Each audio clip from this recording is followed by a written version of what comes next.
So hello guys and welcome to my channel. और आज मैं लेके आया हूँ 2023 का जो सेट ए था आईएमओ का क्लास 8 का मैथमेटिकल रीजनिंग जो था उसका सॉल्यूशन। और मैंने मोस्ट ऑफ द पार्ट तो कर लिया। इसका क्वेश्चन नंबर 31 से 35 ही बचा है मैथमेटिकल रीजनिंग में, तो चलो उन पे बढ़ते हैं। तो अब यहाँ पे आता है question number 31। If m equals to cube root of 140 into 2450 and n equals to cube root of -216 then cube root of m plus n equals to, अब यहाँ आएगा क्यूब रूट ऑफ 140 इंटू 2450, ठीक है, ये निकालना है सबसे पहले। तो इसको जब हम मल्टीप्लाई करेंगे इसका आंसर आएगा क्यूब रूट ऑफ 343000, ठीक है, ये इसका आंसर आएगा। और जब ये इसका आंसर आएगा तब हमको पता है ये ट्रिक कि जैसे यहाँ पे लास्ट के 3 डिजिट देखेंगे तीनों ज़ीरो है तो पीछे आ जाएगा ज़ीरो, फिर आगे जो 343 है उसका देखा तो 353 किसका क्यूब है, 7 का क्यूब है, तो 70 इसका क्यूब रूट आता है, तो 70 आ गया m इक्वल्स टू 70, ठीक है। अब n की वैल्यू निकालते हैं। n है -216 का क्यूब रूट, तो -216 का क्यूब रूट होता है -6, तो अब आ जाएगा n इक्वल्स टू -6, ठीक है। अब ये क्या पूछ रहे हैं, क्यूब रूट ऑफ m है 70 प्लस n, मतलब प्लस तो माइनस ही हो जाएगा, तो 70 - 6 तो हो जाएगा क्यूब रूट ऑफ 64। और 64 किसका क्यूब होता है, 4 का क्यूब होता है, तो ऑप्शन नंबर सी करेक्ट है। अब बढ़ते क्वेश्चन नंबर 32 पे। अब यहाँ पे आते हैं question number 32। If ₹1600 becomes ₹2000 in 2 years at a certain rate per annum of compound interest then what will be the sum after 4 years। मतलब अगर 1600 रुपये 2000 रुपये बन जाते हैं 2 साल में एक पर एनम की सर्टेन रेट पे of compound interest then what will be the sum after 4 years, मतलब 4 साल के बाद क्या सम होगा, ठीक है। तो फार्मूला क्या होता है, हमारा फार्मूला होता है p इंटू 1 + r अपॉन 100 की होल पावर t, और ये जो वैल्यू होती है ये होती है अमाउंट के इक्वल अमाउंट, ठीक है। तो अब हमको पता है कि प्रिंसिपल है 1600 इंटू 1 प्लस रेट हमको यहाँ पे पता नहीं है, तो r अपॉन 100 की होल पावर 2, ठीक है, क्योंकि 2 साल का बोला है हमको। और जो अमाउंट आएगा उसके बाद वो आएगा 2000, यहाँ पे 1600 आएगा। तो अब इसको हम सिंप्लीफाई करेंगे, तो अब क्या करेंगे, 1600 को इधर ले जाते हैं तो आ जाएगा 1 + r अपॉन 100 का whole square equals to 2000 upon 1600, 2 0 से 2 0 कट, ये हो जाएगा 5, ये हो जाएगा 4, ठीक है, ये बिल्कुल अलग चीज़ है। तो अब यहाँ पे ये आ जाएगा 1 + r अपॉन 100 का होल स्क्वायर इक्वल्स टू 5/4। तो अब यहाँ पे बोल रहे हैं कि what will be the sum after 4 years। ये हमारी इक्वेशन काम आएगी, मतलब इसको मैं मिटा के लिख देता हूँ 5/4, ठीक है, तो बाद में काम आ जाएगा ये इक्वल्स टू। तो हमारा फॉर्मूला तो यही रहेगा p इंटू 1 + r अपॉन 100 की होल पावर t। p क्या है 1600 है, 1600 इंटू 1 + r/100 की होल पावर 4, ये किसके इक्वल आएगा, अमाउंट के इक्वल आएगा।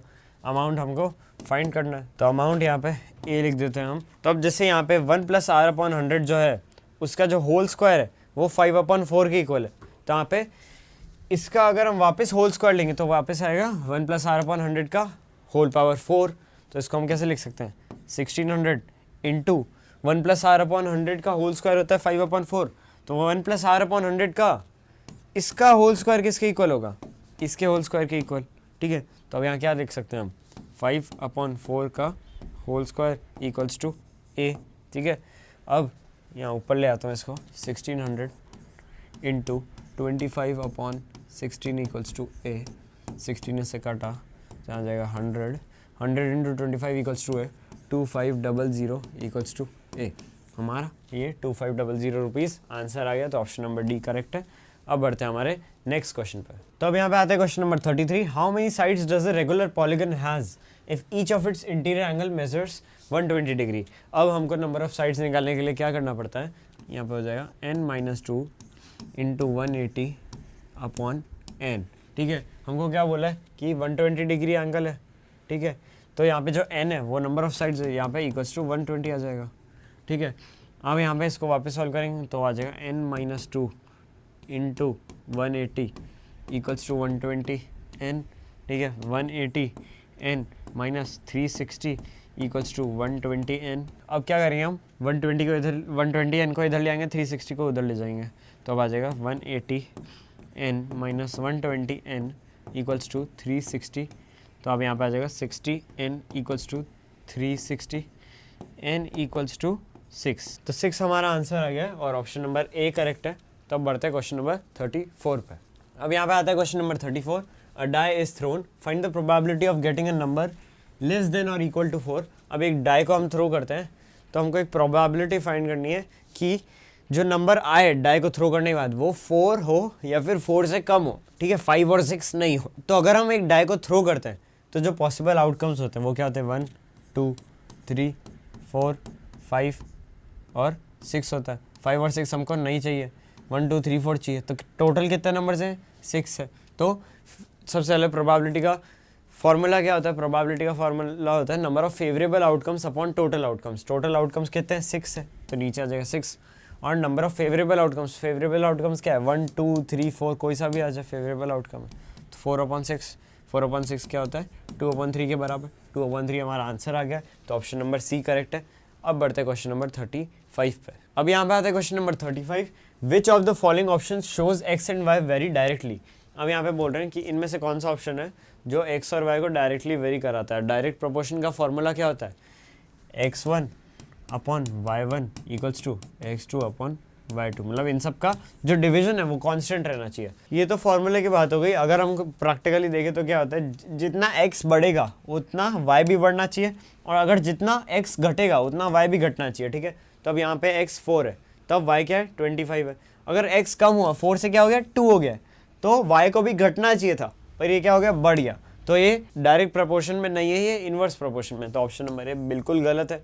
अब यहाँ पे ऑप्शन नंबर बी देखेंगे, इसको थोड़ा हटा देता हूँ। तो अब क्या है यहाँ पे, x जब 5 है तब y 12 है, x जब 20 हो गया मतलब 4 गुना हो गया, बढ़ गया, तब y भी क्या हो जाना चाहिए, ज़्यादा हो जाना चाहिए, पर यहाँ पे y भी घट गया, तो ये भी इन्वर्स प्रोपोर्शन में, तो ये आंसर गलत है। तो यहाँ पे सी ऑप्शन देखते हैं हम।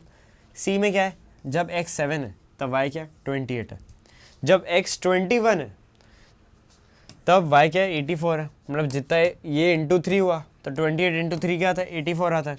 21 42 हो गया, तब 84 क्या हो गया, 168 हो गया। मतलब ये डायरेक्ट प्रोपोर्शन में है, तो ऑप्शन नंबर सी करेक्ट है। So guys, thank you for watching. ये था क्वेश्चन नंबर 31 से लेकर 35 वाला वीडियो। बहुत छोटा था क्योंकि मैथमेटिकल रीजनिंग एक बार पूरी कंप्लीट कर लेंगे, उसके बाद तो मैं एवरीडे मैथमेटिक्स और अचीवर सेक्शन का साथ में वीडियो डालने की कोशिश करूंगा। अगर आपने मेरे पुराने वीडियोस नहीं देखे तो आप यहाँ पे जाके देख सकते हो। अगर आपको मेरी पूरी प्लेलिस्ट देखनी है 2023 के पेपर सॉल्यूशंस की, आप यहाँ पे जाके देख सकते हो। और अगर आपको नेक्स्ट वीडियोस के लिए नोटिफिकेटेड रहना है तो आप सब्सक्राइब करके बेल आइकन प्रेस कर सकते हो। Thank you for watching, bye bye.